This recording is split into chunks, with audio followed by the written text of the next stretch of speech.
ഇന്നത്തെ ഏറ്റവും പുതിയ വീഡിയോയിലേക്ക് ഇവർക്കും സ്വാഗതം. ഇന്ന് ജൂൺ 27, 3 മാസങ്ങൾക്ക് മുന്നേ മാർച്ച് 27 തിയേറ്ററുകളിലേക്ക് എത്തിയ മലയാളത്തിന്റെ ചരിത്ര വിജയമായി മാറിയ സിനിമയാണല്ലോ L2 എമ്പുരാൻ. കഴിഞ്ഞ 3 മാസങ്ങൾക്ക് മുന്നേ മലയാള സിനിമ ഇൻഡസ്ട്രിയോട് ലാലേട്ടനോട് ചോദിച്ച പല ചോദ്യങ്ങൾക്കുള്ള മറുപടിയും ഇതിനോടകം തന്നെ നാം കണ്ടു കഴിഞ്ഞിരിക്കുകയാണല്ലോ. ഈ ഒരു വീഡിയോയിലൂടെ പ്രേക്ഷകരിലേക്ക് എത്തിക്കുന്നത് കഴിഞ്ഞ 3 മാസങ്ങൾക്കിടയിൽ ലാലേട്ടൻ നേടിയെടുത്ത പ്രധാനപ്പെട്ട നേട്ടങ്ങൾ, ഒപ്പം തന്നെ ലാലേട്ടനെ നേർക്ക് വന്ന ചോദ്യങ്ങൾക്കുള്ള മറുപടികൾ തുടങ്ങിയവ എല്ലാം തന്നെയാണ്. 3 മാസങ്ങൾക്ക് മുന്നേ എന്നല്ല, കഴിഞ്ഞ 1.5 വർഷത്തിനിടയിൽ പലതവണയായിട്ട് പലരും ചോദിച്ച ഒരു ചോദ്യമായിരുന്നു ലിയോ എന്ന വിജയ് ചിത്രത്തിന്റെ FT റെക്കോർഡ് കളക്ഷൻ മലയാളത്തിൽ ആര് മറികടക്കുമെന്ന്. ലാലേട്ടന്റെ പേര് ഉയർന്നു വന്നതാണെങ്കിൽ പോലും പലർക്കും സംശയമായിരുന്നു 12 കോടിയിലധികം കളക്ഷൻ മറികടക്കാനായിട്ട് ഒരു മലയാളം സിനിമയ്ക്ക് കഴിയുമോ എന്ന്.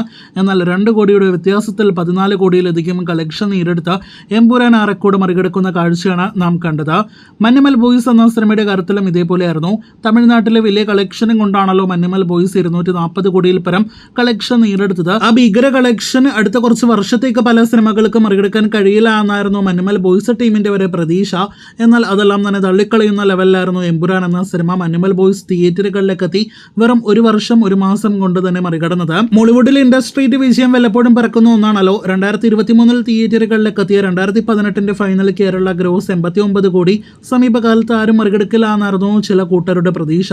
എന്നാൽ 30 കോടിയോളം രൂപയുടെ ലീഡിൽ തുടരുമെന്ന സിനിമ ഇൻഡസ്ട്രി വിജയം ഇങ്ങ് നേടിയെടുക്കുന്ന ഒരു കാഴ്ചയാണ് നാം കണ്ടത്. 118 കോടിയിലേറെ കേരള ഗ്രോസ് നേടിയെടുത്ത തുടരുമെന്ന സിനിമയുടെ ആ ഇൻഡസ്ട്രി കളക്ഷൻ ഇനി അടുത്തൊരു 10 വർഷത്തേക്ക് മറ്റൊരു മലയാളം സിനിമയ്ക്ക് മറ്റൊരു നടന് ലാലേട്ടൻ അല്ലാതെ സാധിക്കുമോ എന്നത് സംശയകരമാണ്. ഇതിനിടെ ലാലേട്ടന്റെ സുഹൃത്തു കൂടിയായ തുടരും സിനിമയിൽ അഭിനയിച്ച സുരേഷ് കുമാർ എന്ന നിർമ്മാതാവിന്റെ ഒരു തുറന്നു പറച്ചിലായിരുന്നു മലയാള സിനിമയിൽ ഇന്നുവരെ ഒരു സിനിമയ്ക്ക് 100 കോടി ഷെയർ വന്നിട്ടില്ല എന്ന്. എന്നാൽ എമ്പുരാനിലൂടെ ലാലേട്ടന്റെ സുഹൃത്തിന് 100 കോടി വേൾഡ് വൈഡ് ഷെയർ കാണിച്ചിരുന്ന കാഴ്ചയാണ് നാം കണ്ടത്. അതേസമയം സുരേഷ് കുമാർ തന്നെ അഭിനയിച്ച തുടരുമെന്ന സിനിമ വെറും 2 കോടിയുടെ വ്യത്യാസത്തിലാണ് 100 കോടി ഷെയർ നഷ്ടമാക്കിയത്. ഇനി മറ്റൊരു ചോദ്യത്തിലേക്കും ഉത്തരത്തിലേക്ക് വരികയാണെങ്കിൽ, ഏകദേശം 20 വർഷമായിട്ട് മലയാളത്തിൽ ഒരു ഇൻഡസ്ട്രി വിജയം കാണാത്ത പ്രമുഖ നടന്റെ ആരാധകർ ലാലേട്ടൻ ആരാധകരോട് ചോദിക്കുന്ന ഒന്നാണ്, വർഷം 8 ആയാലോ പുലിമുരുകന് ശേഷം അടുത്ത ഇൻഡസ്ട്രി വിജയം എപ്പോൾ കാണുമെന്ന്. നമ്മുടെ ലാലേട്ടൻ തുടരുമെന്ന സിനിമയിലൂടെ അത് ഈ വർഷം കാണിച്ചിരുന്ന കാഴ്ചയാണ് ഏറ്റവും അവസാനം നാം കണ്ടത്. ഇനി റീ റിലീസിന്റെ കാര്യത്തിലുമുണ്ട് ലാലേട്ടന്റെ കിടിലൻ മറുപടികൾ.